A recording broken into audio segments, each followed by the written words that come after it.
Hey, in this video, I'm going to show you the top 3 self-treatments that you can do at home to treat your piriformis syndrome.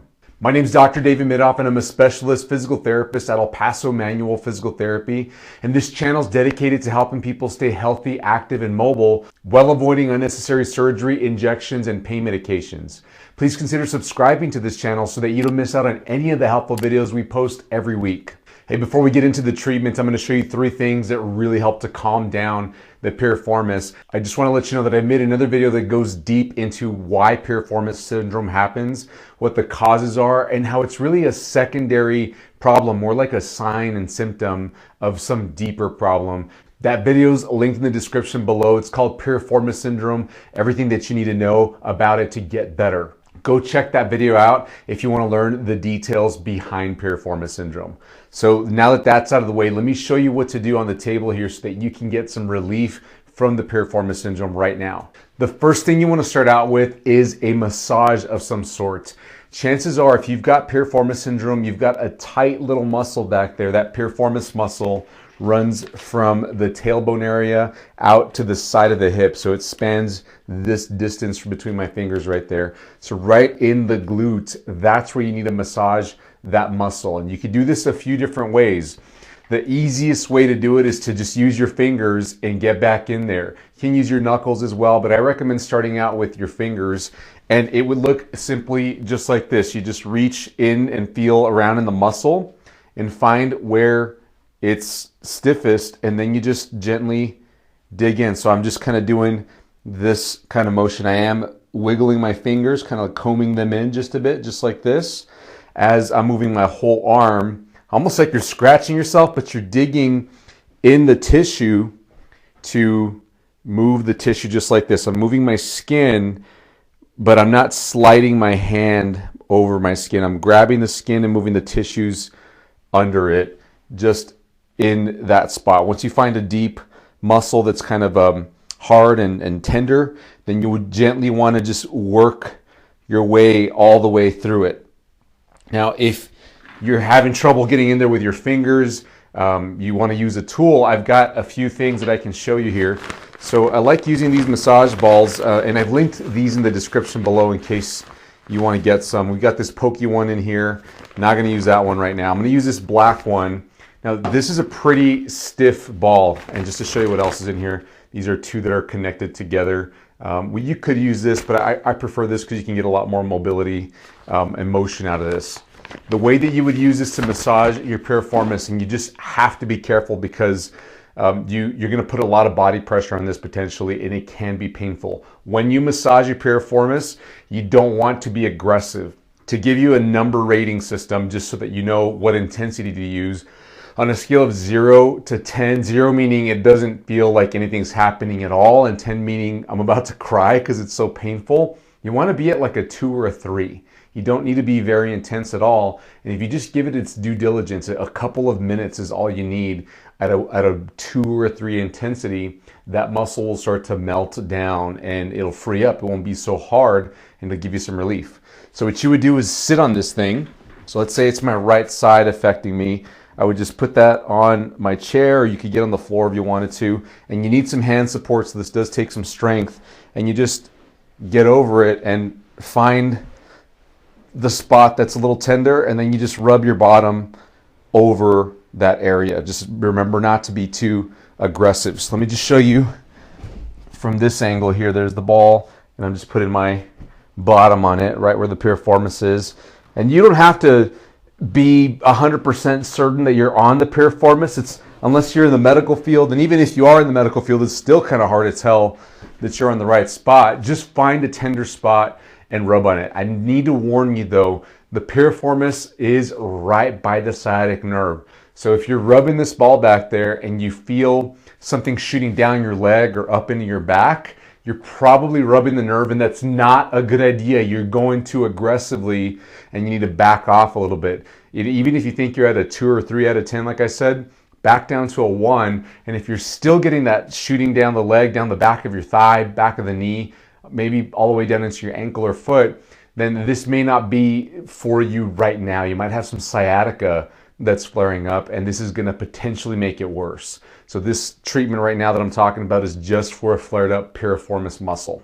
Now, another option that you have aside from one of these balls is a percussion massage gun. Let me show you mine here.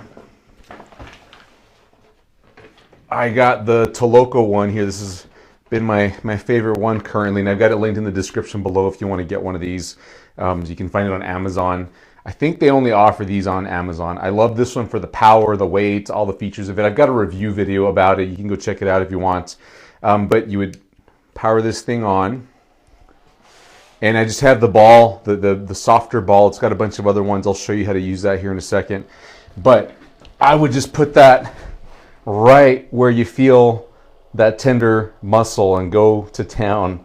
And again, 0 to 10 scale, just stick at about a 2 or a 3. You don't need to be very aggressive at all, and just hang out there in those spots.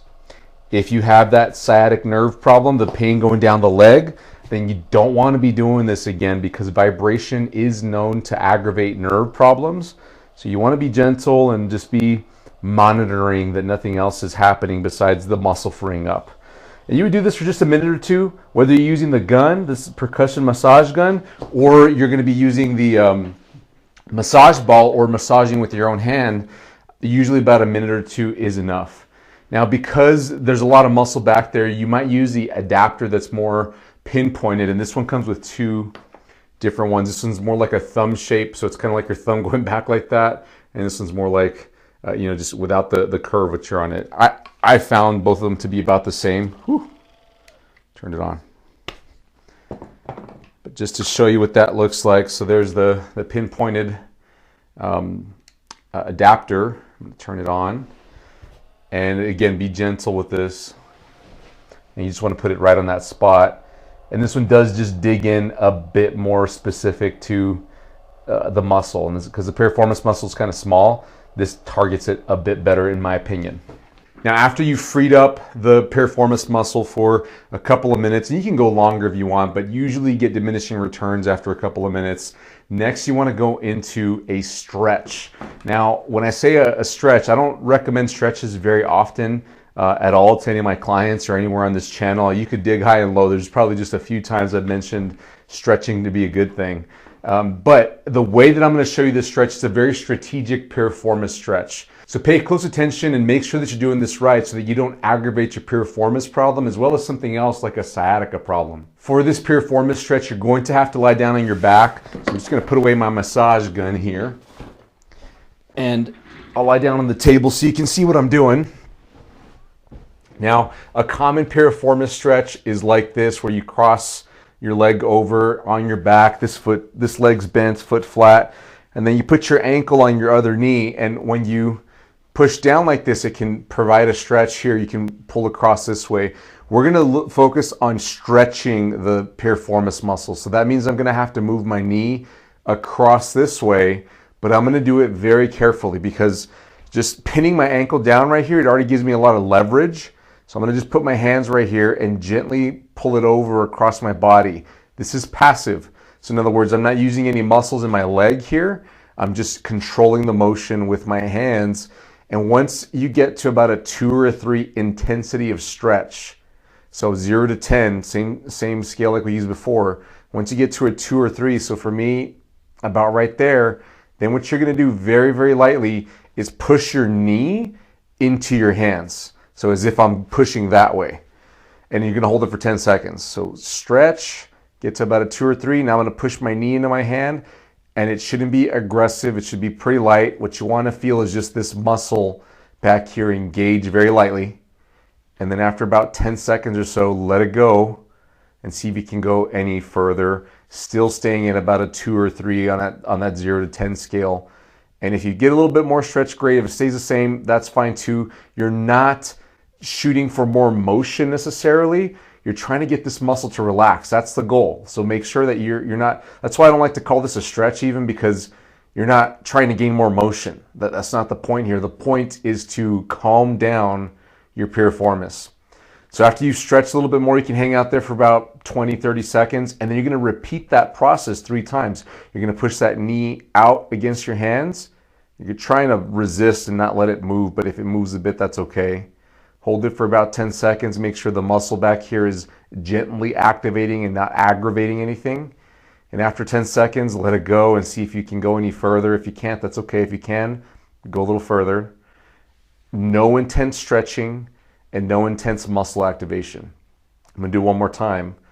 I'm gonna push my knee outwards here, get this to work. This is called the muscle energy technique, by the way, if you look it up in, for medical purposes, medical terms. After you contract here for about 10 seconds and let it go, and you can stretch one more final time before you relax. That should allow that muscle to give up some freedom, to stop spasming. And the best way, in my opinion, to use that strategic stretch or that muscle energy technique is to go back and forth with your massage. So the first treatment thing that I said, getting in there with your fingers, massaging, or using the ball or the massage gun, if you go through the massage for just a couple of minutes, get that muscle to soften up a bit, then come back and do this stretch or this muscle energy technique, and you can repeat that process until you've calmed down your piriformis muscle as much as it's going to calm down right now.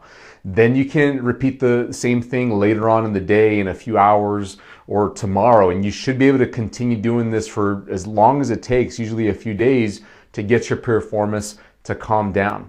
Now, once you feel like it's calmed down enough for you to use the muscle a bit more aggressively, then you would go into this next third treatment option that I'm going to give you, and it's a glute activation.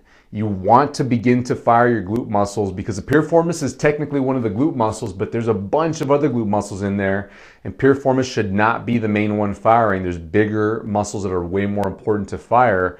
So what we're trying to do next is get them all to fire appropriately without the piriformis dominating and wanting to spasm again. So to do this exercise, you're going to lie down on your back again, similar to how you were a second ago, and then you're going to pull your knee towards your chest.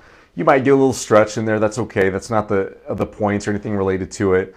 Then what you're going to do to get your glute to activate, you're going to do a 10-second hold, but you're going to push your knee away from your body, but you're going to resist with your hands.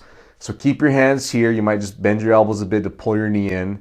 And then you're pushing your knee away.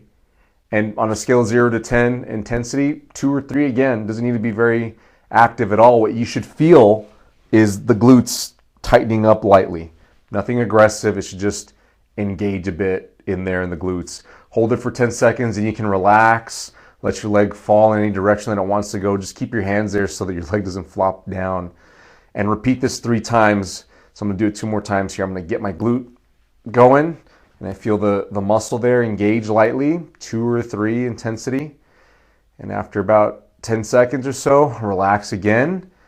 And you shouldn't feel anything spasming. It shouldn't hurt your piriformis. It should just feel like the muscle worked a bit. And then once you relax, like it relaxed, it gave up. So one more time, I'm going to pull my knee up just a bit and push my knee away, activating my glutes. Hold it for about 10 seconds or so. And your other glute might want to activate too. So I'm using my right leg right here. My left glute is tightening up too. That's fine. That's okay. After 10 seconds, relax.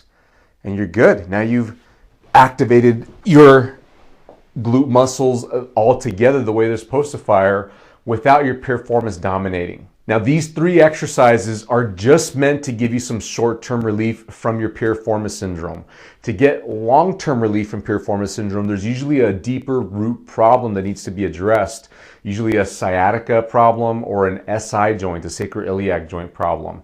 Now I go into detail on SI joint problems and sciatica problems on other videos in our channel, so I want to just point your attention to the videos in the description below. We've got some links that are links to playlists for SI joint problems and sciatica problems, so go check those out. If you think you have more of a sciatica problem or an SI joint problem, you'll be able to get more specific help to get the long-term relief, because your piriformis syndrome is usually just a symptom of one of those other problems. Hey, if you thought this video was helpful for you, please give us a thumbs up. Share this with somebody that you think needs this, somebody who's suffering from piriformis syndrome and needs some relief, some natural relief.